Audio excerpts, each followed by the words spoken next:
Whenever somebody argues with me that Star Wars is too political, I always give them one question. Show me where in any of the movies or shows where real world politics affects the plot of Star Wars. Because anytime I ask for clarification on what they mean by that, their answer is always something that can either be easily debunked or doesn't affect the plot at all. Because contrary to what some people think, casting black or gay people is not a political statement, it's giving somebody a job. With my personal favorite being that the creatives behind the scenes are all hired because of gender or identity politics, saying that Star Wars is woke because it has no place for straight white men.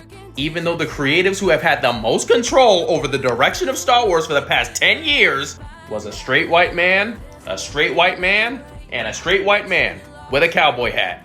But the problem can't be with them, right? It has to be Kathleen Kennedy for making women smart and competent while making men dumb and incompetent. Because think about it, it's not like any of the shows have a predominantly all-male cast. And beyond that, it's not like women were ever shown to be more competent than their male counterparts in any part of Star Wars before Kathleen Kennedy took over, right?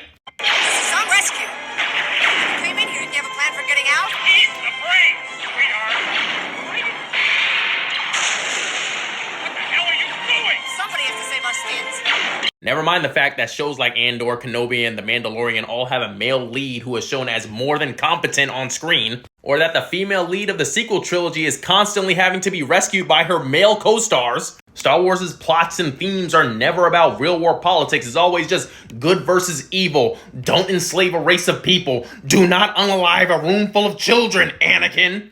But inevitably, when people cannot find their evidence inside the movies, they always go to director commentary. And I'm sorry, has Lando Calrissian's sexuality ever been a main part of the plot in any Star Wars thing? I had somebody tell me that Lando Calrissian was a cool black character, but this director's statement ruined that. But what does this change about anything that Lando has done on screen? An example of real-world politics affecting a fictional story would be something like Black Panther, where the ideology of the main villain is shaped by his upbringing as a black man in America. It is not just political because a black person walked across the screen. Star Wars is a massive universe full of different types of creatures. Having 3 black people on screen at the same time should not be a cause for alarm. Having Lizzo be a side character in The Mandalorian is not a political statement on body positivity. It's just that a character happens to look like Lizzo. Now, as I have said several times in the past, not liking a Star Wars thing because you just don't like the way the story is told, or you don't like the characters, or you don't like the setting, that is okay. That is an opinion. You're allowed to have those. Because your problem can't be the trans actor that's playing a character in a universe where changelings exist. Now, are there allegories for things that happen in the real world? Yes, but they're always broad and can apply to pretty much anything. For example, if Star Wars today had a clear-cut allegory of segregation happening on screen, you can bet a whole bunch of YouTubers would say, keep race politics out of my Star Wars, this didn't happen in the originals.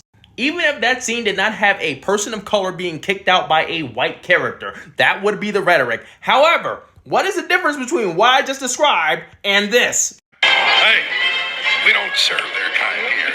What? Your droids, they'll have to wait outside. We don't want them here. Now, I will stress I am open to correction, so if you have any example of real-world politics affecting the plot and story of Star Wars, feel free to leave it in the comments. Share it with the class. But if your gripe pretty much boils down to Kathleen Kennedy had the unmitigated gall to give a black, female, gay, or trans person a job, then your problems probably run just a little bit deeper than Star Wars. But as always, I want to hear from you guys. What are your thoughts on Star Wars when it comes to politics? Leave it in the comments. Let me know.